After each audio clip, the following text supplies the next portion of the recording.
Alright students, as you know today is Friday, so we are going to do our Gens reading. We are starting with book number 4. We have already done till book number 3 in our class, and now we are starting with book number 4. We like to laugh. So today we are going to read these two chapters from our book number 4. So let's start. Night Light.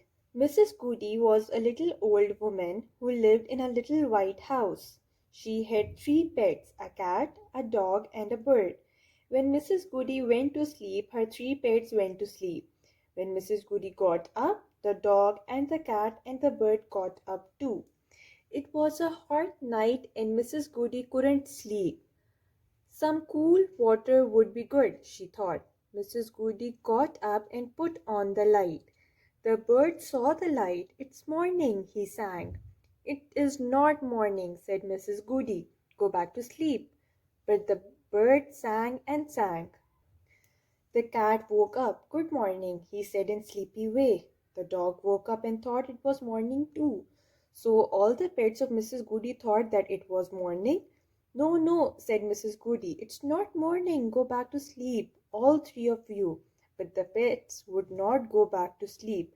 So his pets thought that it is morning, but it was not actually the morning. The noise woke Jill, and she woke her mother and father. "Is it time to get up?" asked Jill. "No, it's not," said her father. "Go back to sleep." Before long, all the dogs in the street were up. Cats ran about, birds sang in the tree. At last, a woman who lived down the street called a policeman. The policeman went to Mrs. Goody's house. "What's going on?" he asked. "My 3 pets woke up and thought it was morning," said Mrs. Goody. "Now they won't go back to sleep." "Why did they get up?" asked the policeman. "I put the light on to get some water," said Mrs. Goody. The light woke up the bird woke up the cat woke up the dog, and the noise woke up all the people. The policeman laughed. "Put the light out," he said. "Thank you, I will," said Mrs. Goody, and she laughed too. The old woman put out the light, and her pets went back to sleep. So did all other animals in the street. So did all the people. And at last, so did Mrs. Goody. Alright, so this is the second story, Mrs. Harvey's hat. Mrs. Harvey was pleased with his new hat. He walked out of the house and down the street. My, what a wind! In this wind, my new hat may not. With that off went Mr. Harvey's hat. The wind made the hat fly down the street. "Stop, stop!" Mr. Harvey called, but the wind blew and blew. It made the new hat fly on and on down the street and far away. So the wind was blowing heavily, and the wind made the hat fly down the street. That day a farmer had come into town in his lorry. Now he was going home.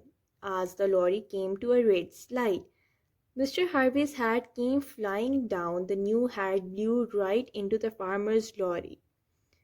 Before long, the lorry was on its way once more, and so was Mr. Harvey's hat.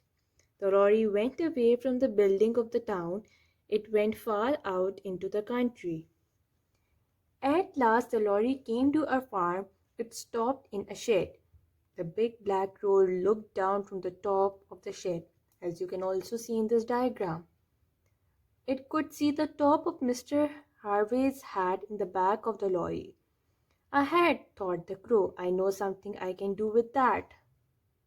And we can also see the hat in this truck. The crow took the hat from the lorry. In no time at all, he was flying out of the shed and over to the farmer's scarecrow.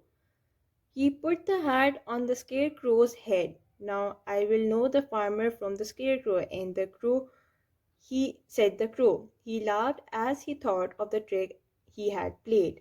The next Saturday, Mr. and Mrs. Harvey went for a drive. Mr. Harvey's green car left the tall buildings and the block of flats in the town.